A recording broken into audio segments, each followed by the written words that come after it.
Welcome to the Danny Clinkscale Reasonably Irreverent podcast. Insightful and witty commentary, probing interviews, and detours from the beaten path.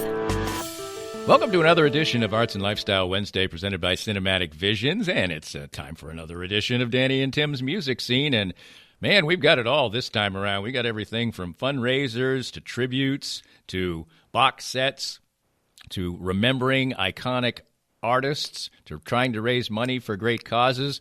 We got a little bit of sort of political humor, as it were, and we are going all over the map with the usual array of characters from Eddie Van Halen to David Byrne, Tom Petty, Herb Alpert, some modern acts who have been really stepping up to help the music industry as well with the recent Save Our Stages festival, Jason Sudekis and his Thunder Gong.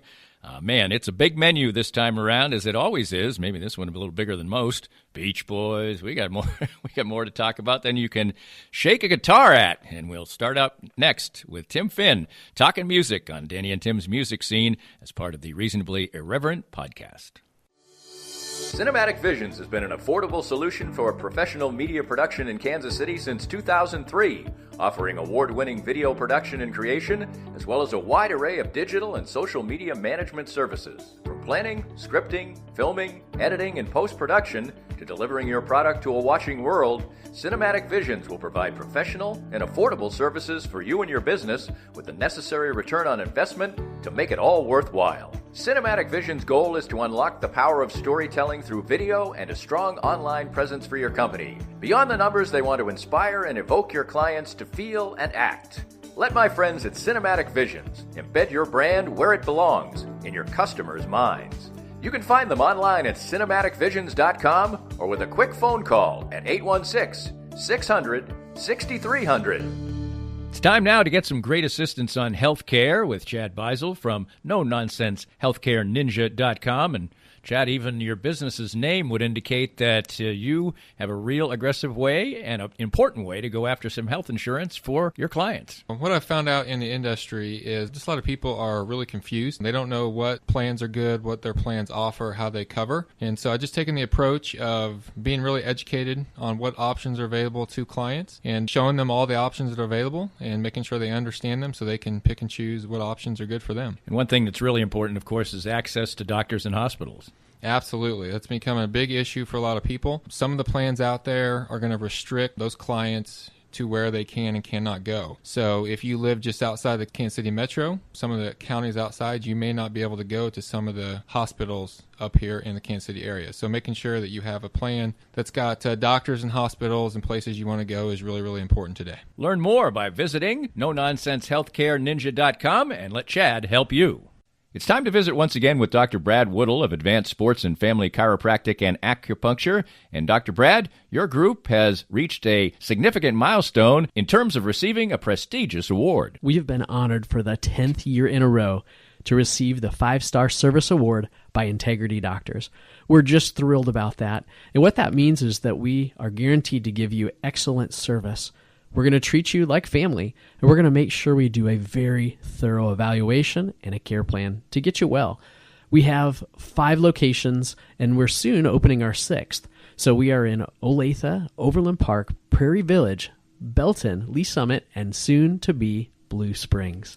And I know firsthand about those great services. I come to the location in Overland Park. And for more information and your chance for a healthier way of life, make sure to visit asfca.com/Danny today. I'm here with Tim Emerson, the owner of Emerson & Company. And Tim, give us an idea of the range of services that you provide from Emerson & Company. At Emerson & Company, we do credit card processing, payroll services. We do bookkeeping, merchant accounts like point-of-sale systems. What would you say differentiates you from other companies in the field, and what makes you special? I think what makes us unique is that we're a small local business making regional decisions on companies. We create a profile for the business and then put it out to our different vendors in a very competitive environment and tailor those needs to the specific business, which usually ends up in a great fit or great result for the company. And, of course, the idea is to save money, right?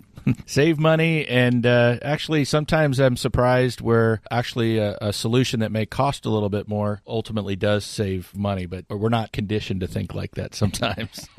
Emerson and Company. Check them out at emerson-co.com or call them at 816-360-9092. If you'd like to join these and other great sponsors and market your business to a growing and engaged audience, contact us at danny@dannyclinkscale.com. Look forward to hearing from you. Tim, it's great to be back talking music again every other week, and while we still are really not in a good space as far as live music is concerned, there certainly is a lot of interesting news and developments and honors and remembrances to discuss today. And I guess why don't we start off with Eddie Van Halen? Actually, basically about the same time we were speaking last time or subsequent to it, he passed away. And, of course, he was somebody who certainly had his life of excesses and eventually settled down in his life, so it was kind of a shame that illness fell him that eventually would take his life. But certainly an iconic guitar god, and while I was never the greatest fan of Van Halen, I am a big fan of Eddie Van Halen. Yeah, and I think there are plenty of people who feel that way. The band itself went through so many changes, and there was so much internal drama, and it's not unusual that you go through that when a band includes a couple of siblings, and that's a bond that can even fortify itself, and it's the brothers against the world, or it's the brothers against each other. We've seen both, but it was always Eddie and Alex, and Michael Anthony eventually got the boot. They got rid of David Lee Roth and brought in Sammy Hagar, and then he got tossed, and Gary Sharon was in there for an unfortunate minute, and then they brought David Lee Roth back. And so that kind of affected my perception of the band. And for me, the band was always about Eddie. And in his heyday, David Lee Roth was an amazing front guy, just what you want your front guy to be. But, I didn't see them when he was of that era. So right. When I saw them, and he was with them the last few times, they had one of the early shows at the Sprint Center in 2007. It was like the second show after Elton John opened it, and that was pretty decent. Wolfgang, Eddie's son, had just started playing bass. He was like 17 and looked even younger than that. So that was kind of novel, but he was hanging in. It was fine. And David Lee Roth was fine. And then I saw them twice after that, and the second time of which I'm like, this is the last time I'm seeing them, because he's barely hanging on. He's forgetting words. He doesn't look good. He's talking too much, and we just want to hear Eddie play, So right. I didn't see him. They came to Sandstone, which will end up being their final show here, and I heard he was even worse. People were yelling for Sammy Hagar. I mean, some diehard Van Halen fans, and but David Lee Roth has his evangelical diehard fans, and I know a couple who are. You just don't speak poorly of him on Facebook, or you will get deleted. Like, you just don't say a bad word. So Van Halen has his place, but he was, what I noticed on my social media was how many guitar players are in my feed who were openly mourning his death and talking about how he was the reason they picked up a guitar. He was the reason they explored different sounds on guitar, and just how influential he was among a certain generation of musicians and hard rock fans. And it's undeniable. I mean, the outpouring was vast and deep and wide. So he earned his place. He was a pioneer of a sound and a style all his own. No one really tried to replicate. Well, a lot of younger kids learned his licks and his riffs, but nobody really did it the way he did. And I got to see him. Like I said, every time I saw them, he was the reason I went. And if he wasn't going to be part of it, I wasn't going to be there. But he was, and I didn't see him lose anything, even up to the last time I saw them. He certainly, I mean, some of the licks and the riffs off the initial album are really among my favorites. Ain't Talking About Love is one of, to me, the greatest introductions to a song. And, of course, he did stuff away from Van Halen as well, and famous guitar lead on Beat It. And so all kinds of things that he did. and he was so influential. Do you feel because of the band maybe and the mixed thoughts that maybe some people have about them that he has gotten his respect in the world of guitar gods? Oh, I think so. Because I was looking up lists, after he died, and he's inevitably in the top 10, and I think he should be in the top 5 at least, just for his influence, because you were talking about the early stuff. He's one of those players where, this happens less and less the more we get older and the older rock and roll gets, but where the first time you heard them, you had not heard anything like that before. It just sounded like out of nowhere, and that doesn't happen. That happens rarely anymore, especially these days. But even when they came onto the scene, a lot of it had already been done, but he took it to a new place. For that alone, he deserves to be. To me, it starts with Hendrix, because nobody changed the game like he did. And then after that, it can get pretty subjective, but I have no problem with him being 2, 3, 4, or 5. I've seen him as low as 9 or 10, and I think that the people that made lists above him aren't. I don't really think I don't think Eric Clapton should be ranked higher than Eddie Van Halen, not now or anymore. But talking about how we talked about how classic albums change when they make the best of lists and new stuff come in, I think he's been usurped by somebody like Eddie Van Halen. And Prince is never on those lists, which always irks me. I know he didn't play a lot of guitar, but when he did, he showed that he can play anything. Right. Yeah, Eddie's definitely, I think, a top 5. And if, I'm not going to argue with anybody who wants to put him 1 or 2 or 3 either. He was that influential, and there's probably not much he couldn't have done, whatever he chose to do. Speaking of somebody who passed away in the recent times, is Tom Petty. He's got something new coming out. Not he, but the people who unearthed it. It's a redoing, I guess, of Wildflowers, and there's 10 new songs that have been found out or unearthed or something. And I saw some interviews with a couple of his children about it. Have you heard anything about that? Just that one of my closest friends writes for USA Today, and he wrote a story for them about that, the big, I think it's 10 CD set. Mm-hmm. And it's basically everything. They scraped everything out of the archives that they could. I love that record, and I've heard that it's worth listening to, and you get exposed to the beginnings of those songs and where they started, and then you get to compare them at various stages to how they evolved, and finally till they made it on the recording. And apparently there's a interview with Rick Rubin out there, who was a producer. Yep. And if you look that up, you can heard people rave about that. So I'm going to make that my homework later today, is to listen to that. But also, and I just found out about this weekend, there's a big birthday celebration for him online, tompetty.com at the Saturday night. And then if you get his Sirius Radio, his radio station's having a big bash. And it's just pretty much everybody you can imagine is taking part in this. It's, like I said, it's virtual, it's streamed.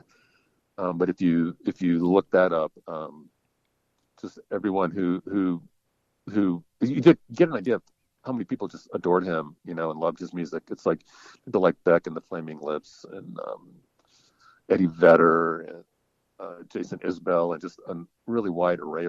Adam Sandler's on there for some reason. That's the only one that stopped me, and I went, "What?" Yeah, it looks like the Saturday night concert, which is on his website, is huge, and then the afternoon before that, I think it starts at 4:30 Eastern, so 3:30 our time.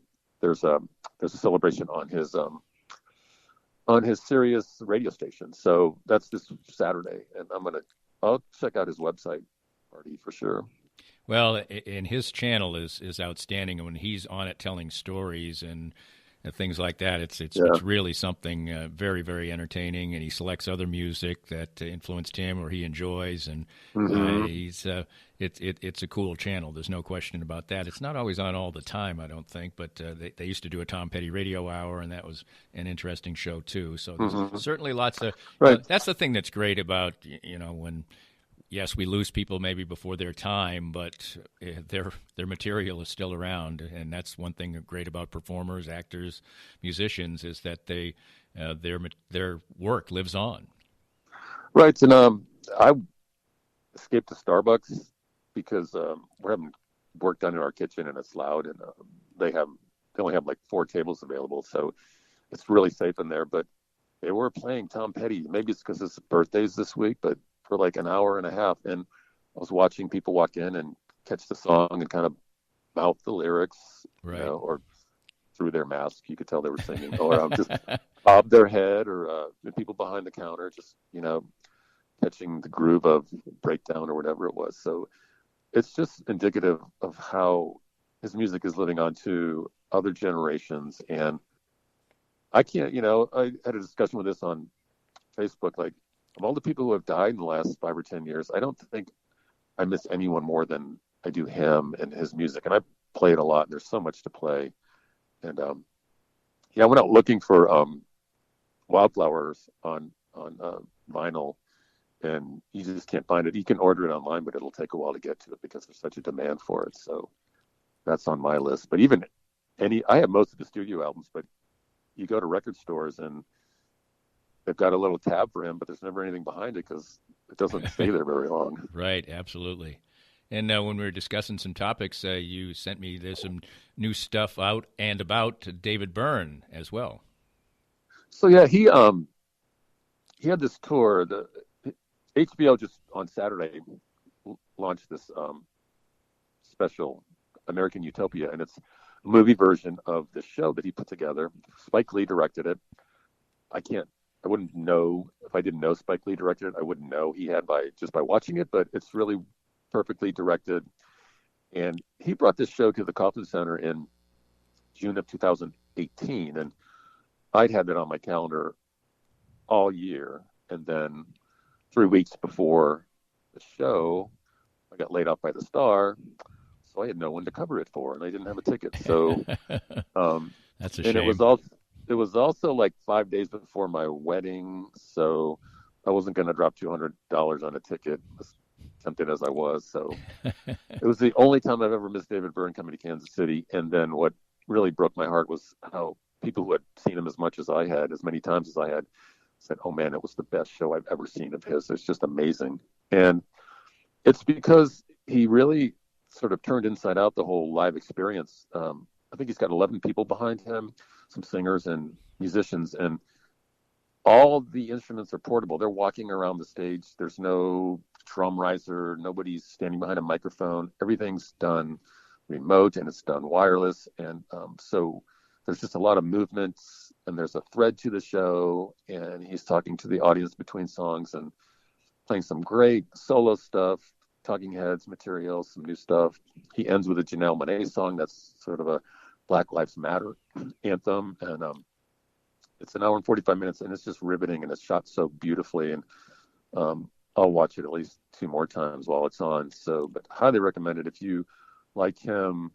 He keeps rising on my list of people I most admire in music and who have touched me musically like few other people. And because I was a Talking Heads fan from the beginning, but he just keeps evolving and doing new stuff and staying fresh and staying youthful.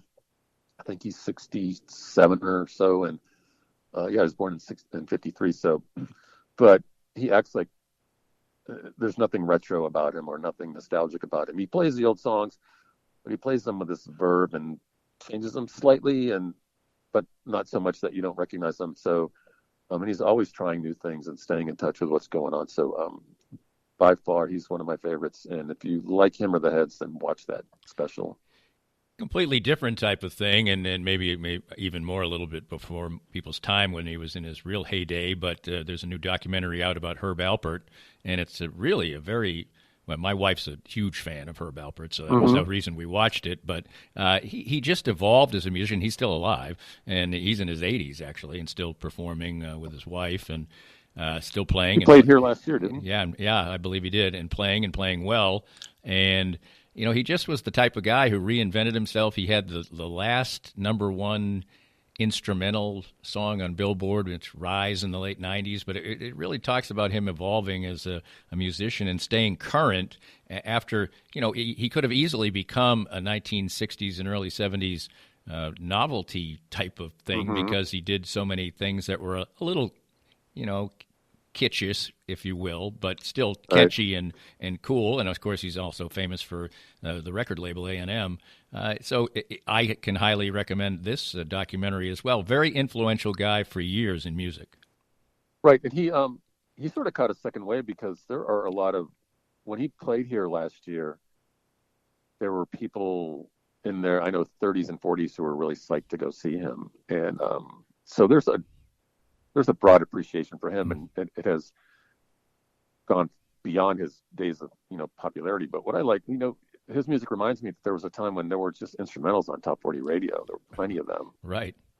And he was among the most popular, but that just never happens anymore.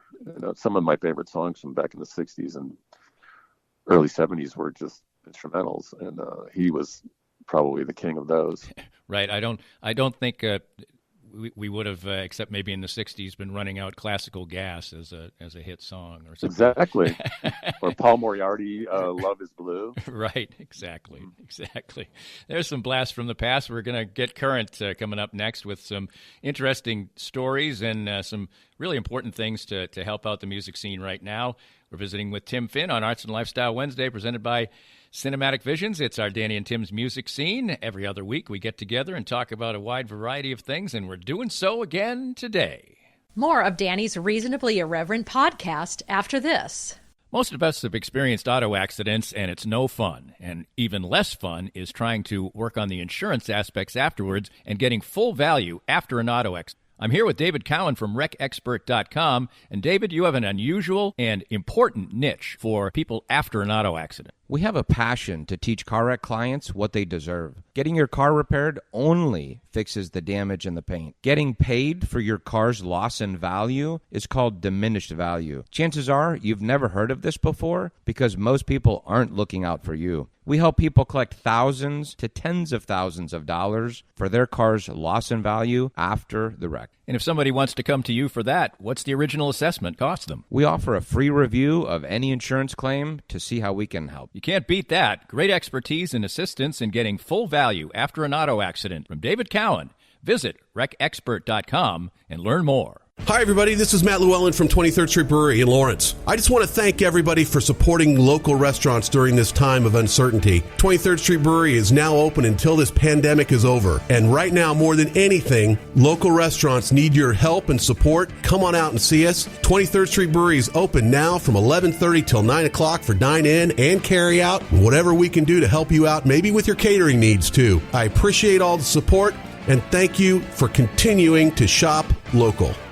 We're here with Joe Spiker, the CEO and president of Easton Roofing. And Joe, you had a great year in 2019, a record year. 2020 comes, things are moving smoothly along, and then the coronavirus comes. But your company seemed to be very ready, very proactive, and very ready to serve your customers well. Yeah, we adopted social distancing very early before the cities even put out the notices. And we started working from home. We are largely cloud-based as a company, so that transition was easy. Our technicians are wearing masks and gloves, and salespeople are not meeting with homeowners. We're doing everything digitally and doing everything we can to do our part to get over this as quickly as possible. So for any needs that people have right now, what's the best way to get in touch with you? Well, you can always call us, 913-257-5426. But the best way is to go to eastonroofing.com, put your information in, and we'll give you a call. Easton Roofing. Integrity matters. Firsthand, I have enjoyed the benefits of the CBD products from Canaway.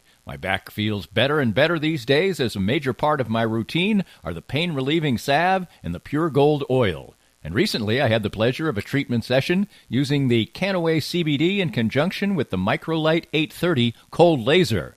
The non-invasive treatment session worked wonders, and I could barely tell I was even being touched. TML 830 is the first 3B cold laser to get FDA approval, and in addition, the combination treatment with CBD is patent pending. The new smart laser is the only hands-free cold laser in the world and is used by athletic trainers, chiropractors, MDs, physical therapists, and veterinarians everywhere.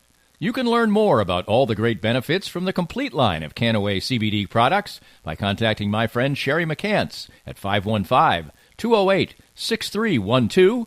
That's 515-208-6312 to get outstanding information about Canaway. If you'd like to join these and other great sponsors and market your business to a growing and engaged audience, contact us at Danny@DannyKlinkscale.com.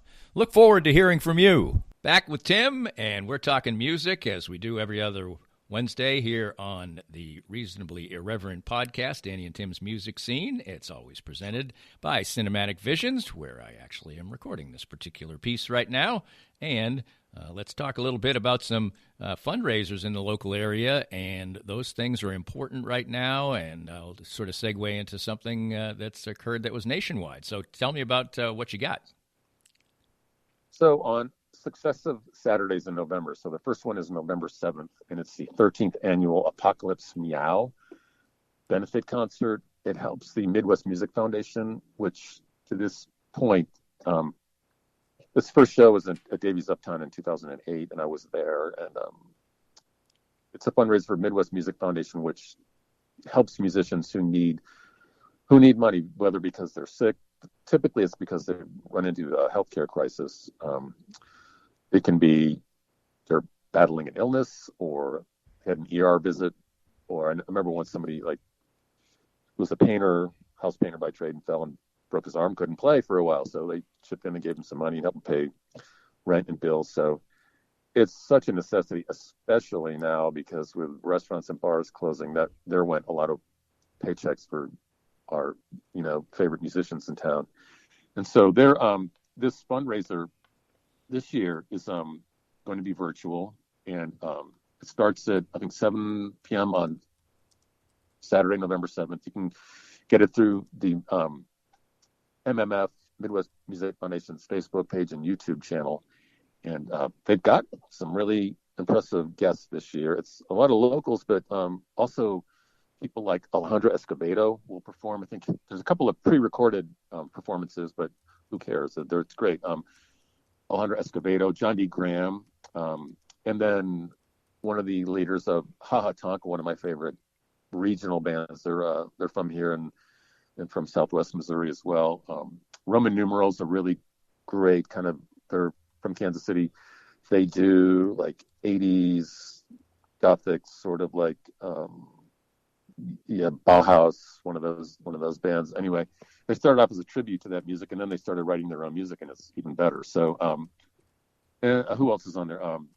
Nathan Corsi Band, Kadesh Flow, one of my favorite Kansas City guys. He's a jazz hip hop artist. So all the money goes to the Midwest Music Foundation. You can watch the show for free and then just donate. And they have just distributed almost $250,000 over the last 12 years to musicians. And they are legit, and they are essential to the music world in this town. And that's the way. Throw them 5, 10, whatever you have, whatever you can afford, because every penny goes to people who need it.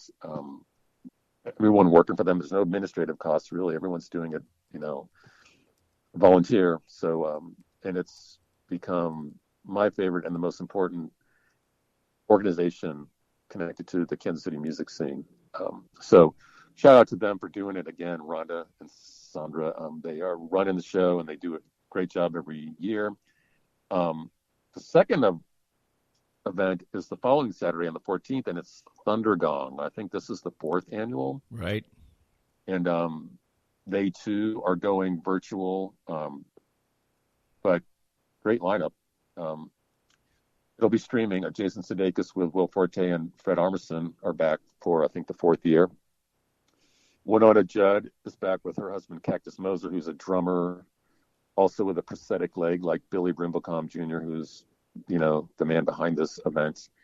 But also on the bill is Ben Harper, Brandy Carlisle, who's fabulous. Wow. Nathaniel Rateliff, the band Fastball out of Texas. I don't know if you remember that song, Yep. Way back in. Yep, they're great live, and they have songs just as good or better than that song, and I love that song. And it looks like Ted Lasso is on the bill, and I think that's Jason Sudeikis' character in this new Apple TV sitcom he's doing. Right. I haven't watched it, but anyway. And then the local lineup includes Get Up Kids, who are fabulous, Madison Ward, Quixotic, the aerial, live music. Right. They do everything.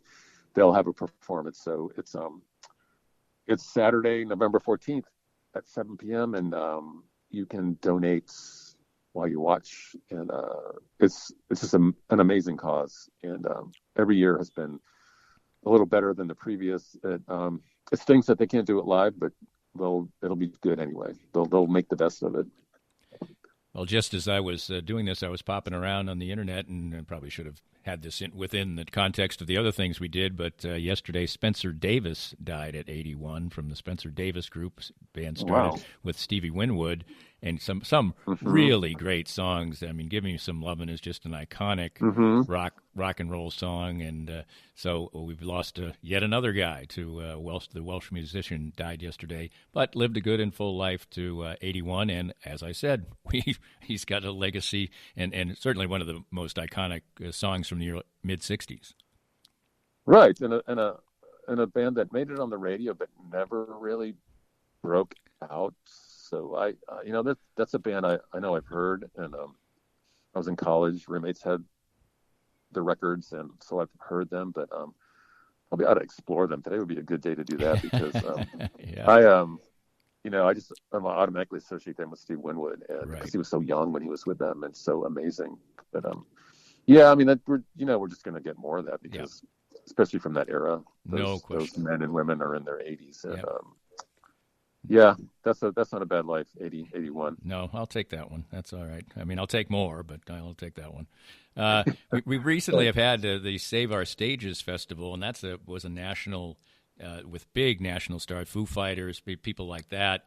And something like that, can raise an incredible amount of money. And those stages, and for instance, the Foo Fighters did their show at an empty Troubadour, which I think you've talked about as in danger of maybe not making it through. And that's one of the more iconic venues in the history of music. Right. So things like this are just so important right now. And if people can enjoy the music when they stream it, but maybe more importantly, think of the contribution they can make, even if it's just a small amount, because millions of people are streaming these. So if you just toss in a few bucks, it's going to raise a lot of money. Right, and it's needed. I mean, there was some ominous news over the weekend involving the Kansas City arts and entertainment culture, and a couple of really well-known restaurants are closing. They think it's probably permanent. One of them, the Rieger, has been around for 10 years, and I love the place. And they said, well, we may reopen.